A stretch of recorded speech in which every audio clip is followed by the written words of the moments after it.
네, 사도행전 16장입니다.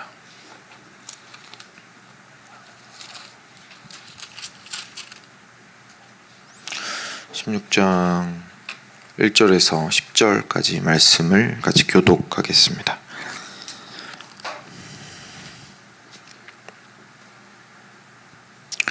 제가 먼저 한 절 읽겠습니다.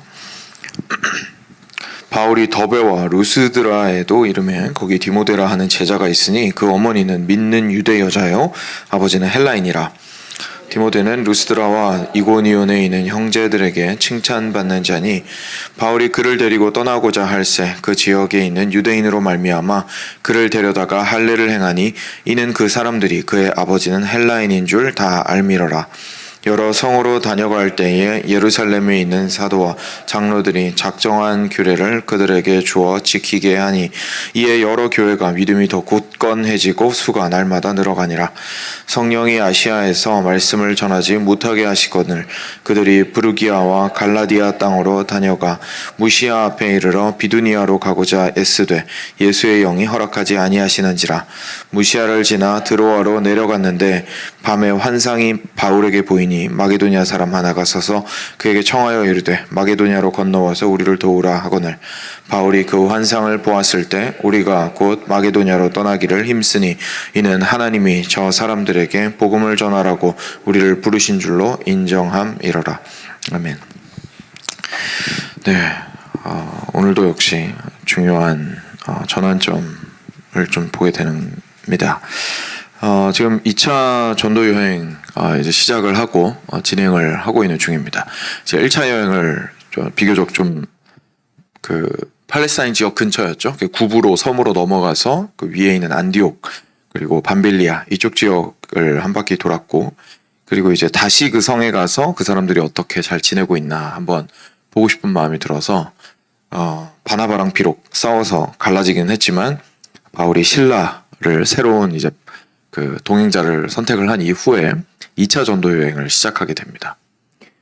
이번에는 이제 육로 타고 위로 올라갔어요. 1차 전도 여행 때는 이제 그 해상로로 옆에 섬으로 먼저 갔었는데, 구브로 섬으로 먼저 갔었는데, 이번에 2차 여행 때는 역으로 올라가게 됩니다.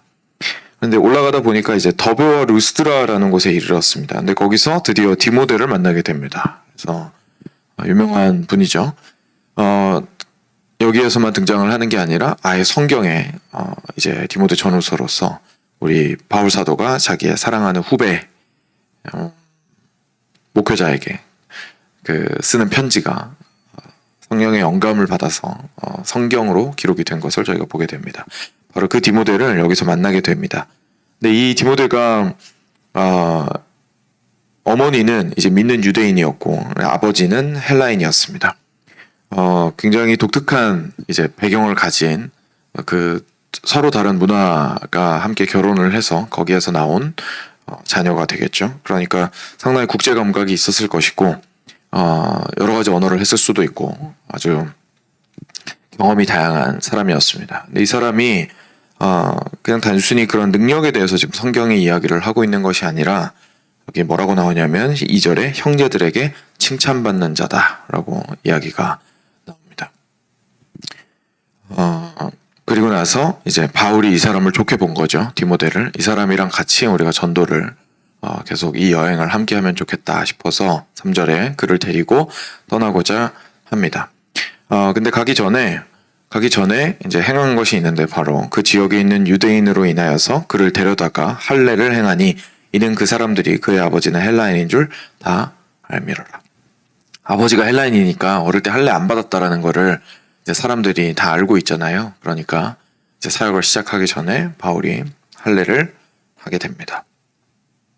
그리고 나서 이제 여러 성으로 다녀갈 때에 예루살렘에 있는 사도와 장로들이 작정한 규례를 그들에게 주어 지키게 하니 저희 함께 살펴보았던 예루살렘 회의에서 결정한 사항 있잖아요.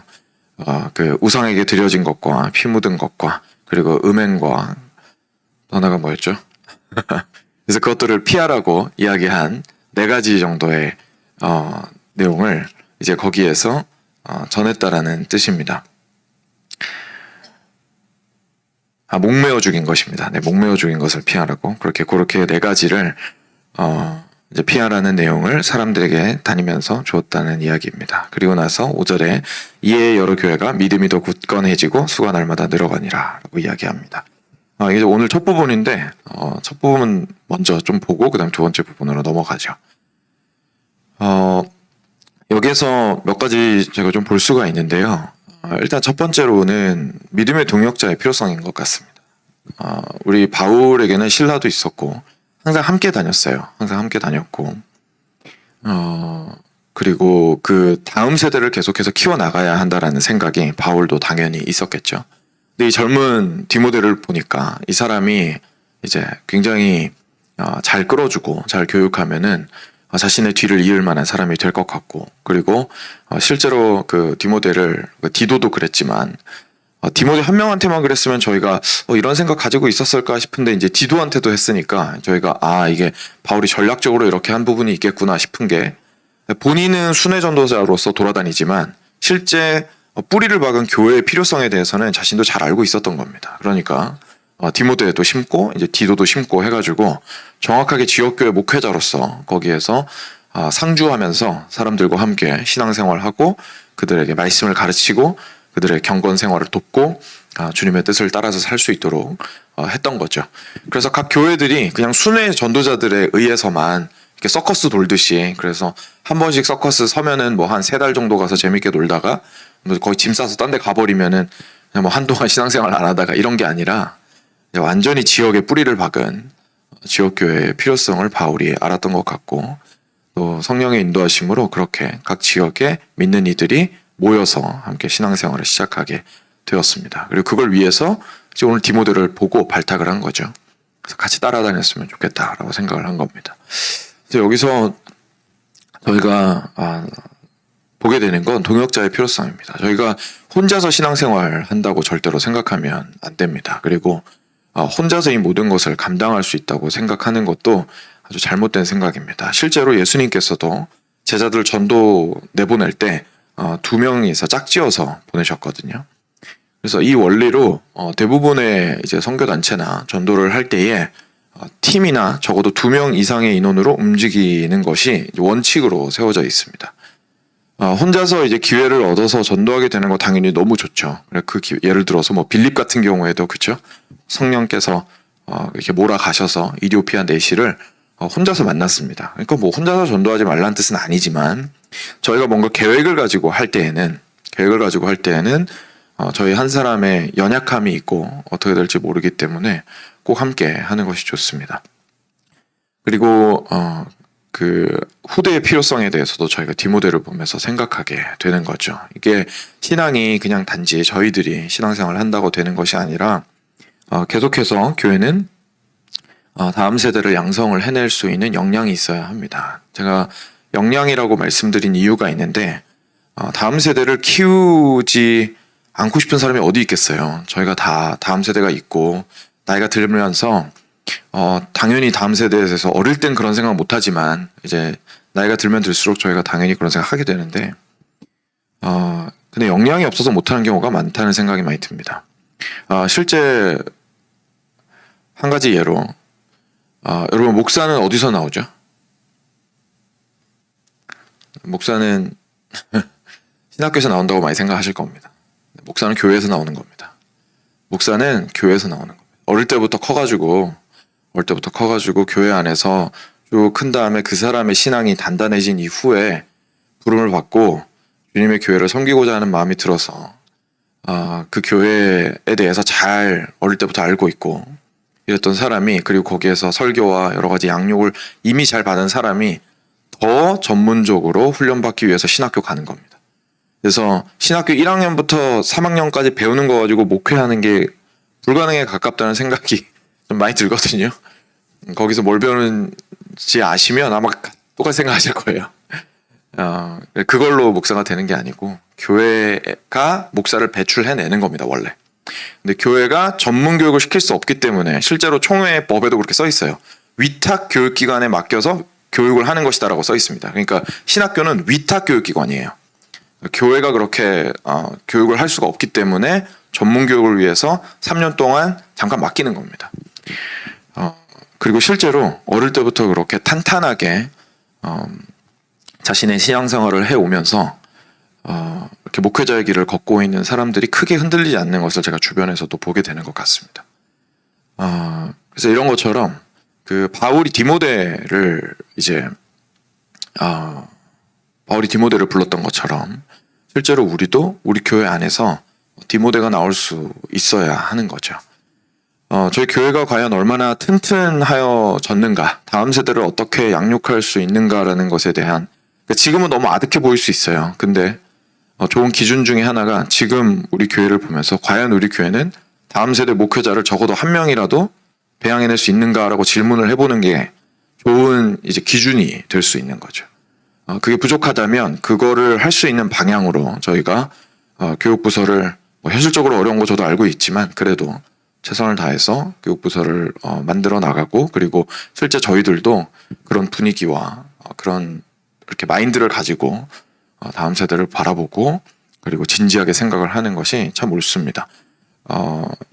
인재를 계속 아웃소싱 할 수는 없거든요. 계속 밖에서 데리고 올 수는 없습니다. 저희 안에서 저희가 스스로 성장해서 서로가 서로의 동역자가 되고 서로가 서로를 붙들어주는 관계들이 되어야 할 겁니다. 그래서 바울과 실라와 같은 관계가 우리 안에 계속 넘치게 되고 바울과 다음 세대 디모데의 관계가 계속 넘치게 된다면 이거는 쉽게 흔들릴 수 없는 교회가 당연히 되는 거죠. 그래서 이런 꿈을 저희가 좀 같이 가졌으면 좋겠습니다. 그리고 두 번째로 저희가 이 부분에서 그래도 한 가지 좀 보고 넘어가면 좋은 것이 바로 디모데가 갑자기 할례를 한 부분입니다. 근데 이 디모데가 할례를 안 해도 되는데, 그렇죠? 왜냐하면 예루살렘 회의 때 결정을 했잖아요. 이방인이어도 할례 안 해도 되거든요. 근데 지금 디모데가 할례를 했습니다. 왜 그럴까요? 왜냐하면 실제 유대인들한테 먼저 접근을 해가지고 전도를 하려면 그 사람들이 지금 내 상황을 다 알아주는 게 아니잖아요. 그러니까 지혜롭게 접근을 하기 위해서는 자기 자신이 이렇게 손해를 보거나 해를 입거나 아픈 기간이 있더라도 그걸 감내하고라도 저 사람에게 복음을 전하기 위해서 스스로 할례를 한 겁니다. 그러니까 바울이 디모데를 권면을 해서 디모데가 할례를 받은 거죠. 이게 사실 저희가 가지고 있는 진리와 이 진리를 어떻게 전달할 것이냐의 차이입니다. 저희가 가지고 있는 진리는 할례 안 해도 상관없어요. 그죠? 할례 안 해도 상관없습니다. 그리고 실제로 이게 나만 그렇게 생각하는 게 아니라 예루살렘 회의 때 다 같이 그렇게 결정을 했어요.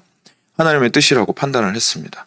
그러니까 유대인들만 하면 되는 거지 유대인들 아니면 굳이 하지 않아도 상관없고, 어차피 아버지 계보 따라서 가는 거기 때문에 아버지가 헬라인이잖아요. 안 해도 상관없죠.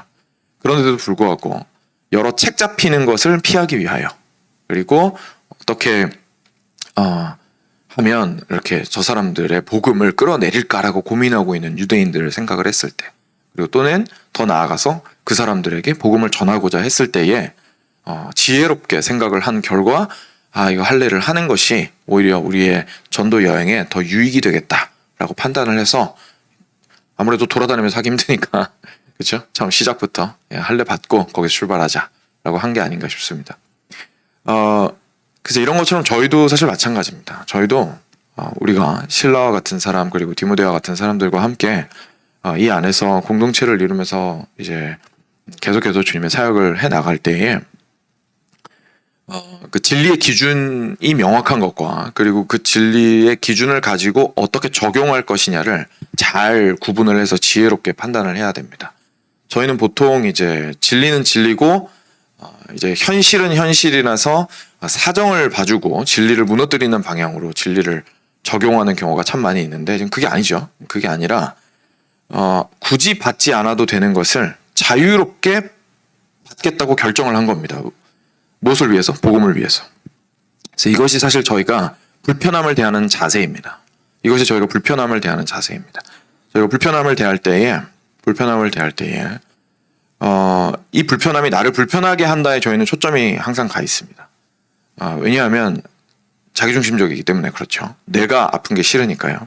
근데 기준은 항상 어디가 있어야 되냐면 과연 내가 어떠한 행동이나 말을 통하여서 이게 복음에서 출발한 생각과 마인드로 내가 지금 이 결정을 하고 있는가, 또는 복음이 올바르게 저 사람에게 닿을 수 있도록 하기 위해서 이 교회 안에 또는 사회 전체적으로 내가 맡고 있는 관계 가운데 이 복음이 잘 전파될 수 있을까를 고민하는 과정 속에서 자유롭게 사랑의 마음으로 이 복음을 향한 뜨거운 열정으로 이 불편함을 선택하는 것이죠. 심지어 단순히 감수하는 것을 벗어나서 선택하는 겁니다. 이것이 사실 없었다면 우리는 복음을 애초에 듣지 못했을 겁니다. 불편함을 감수했던, 자유함으로 불편함을 감수했던 선교사님들이 없었다면 우리나라가 복음을 받아들일 수 없었을 것이고, 중국으로 복음이 들어가지도 않았을 것이고, 인도로 복음이 들어가지도 않았을 겁니다. 아프리카로 복음이 들어가지도 않았겠죠. 유럽 사람들이 자기들이 그냥 잘 먹고 잘 사는 것 자체가 문제냐? 아니죠. 잘 먹고 잘 살면 되잖아요. 그죠? 하나님께서 번영하기를 원하시는 것도 있는데, 거기서 자기들이 세운 윤리적, 도덕적인 원칙, 성경적으로 잘 세워서 지키면서 자기들끼리 교회 세워가지고 잘 먹고 잘 살았어도 어쩌면 문제가 없었을 수도 있습니다. 하지만 알았던 거죠. 복음에 불타오른 사람들은, 우리가 이것이 복음으로 인하여서 불타올랐을 때의 불편함을 적극적으로 감수하고서라도 이 복음을 들고 저기로 나아가야 한다. 그렇다면 이거 할례받기 싫지만, 지금까지 안 받았다라는 얘기는 받을 필요성도 없었고 받고 싶지 않았다는 얘기잖아요. 근데 그 복음을 위하여서 이 불편함을 감수하는 것을 저희가 보게 됩니다. 그래서 여기서 또 도전을 받게 되죠. 그래서 그 결과적으로 5절에 이에 여러 교회가 믿음이 더 굳건해지고 수가 날마다 늘어가게 되는 것을 저희가 보게 됩니다. 이런 역사들이 우리 가운데 있을 때에서야 비로소 우리가 더욱더 굳건하여지는 것을 보게 됩니다. 그리고 이 믿음이 굳건하여져서 수가 날마다 늘어나는 것을 저희가 또 보게 되죠. 그냥 수가 늘어나는 게 아니고요. 그죠? 믿음이 굳건하여져서 수가 늘어났습니다. 이게 참 중요한 거죠. 저희들이 진리에 서 있을 때에서야 비로소 교회가 믿음이 굳건하여지고, 믿음에 굳건하여졌을 때에 열매를 크게 맺게 되는, 뿌리가 깊이 멀리 박혀서 웬만한 풍파에 흔들리지 않는 나무가 되어야 위에 엄청 무거운 열매가 열려도 이 나무가 자기 무게에 못 이겨서 쓰러지는 일이 없잖아요. 근데 수만 많아지면 막 가지만 무성하고 이러면 밑에, 그리고 뿌리는 작으면 조그마한 풍파만 있어도 스스로 머리 무게를 못 이겨가지고 넘어질 수밖에 없을 겁니다. 믿음이 굳건하여져서 수가 날마다 늘어가는 우리 교회를 주님께서 또 보여주시기를 원합니다. 이어서 이제 또 유명한 이야기가 등장을 합니다. 짧게만 살펴보겠습니다. 성령이 아시아에서 말씀을 전하지 못하게 하시거늘 그들이 부르기아와 갈라디아 땅으로 다녀가서 전하고 있었어요. 그러니까 이게 무슨 말이냐면, 바울과 실라가 이 아시아 지역으로 가야 되는데 지금 성령께서 그쪽으로 못 가게 막으시니까 그 주변에서 이제 맴돌면서 전도하고 있었다라는 얘기입니다.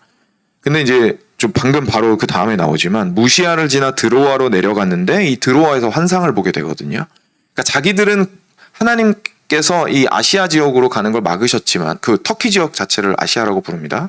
지금 저희가 있는 동아시아 말고 그 아시아 지역으로 가는 걸 막으셨는데, 그래도 그 주변에서 이렇게 돌고 있지, 그 바다 건너가지고 아예 지금 우리가 말하는 유럽으로 넘어갈 생각은 없었던 거예요.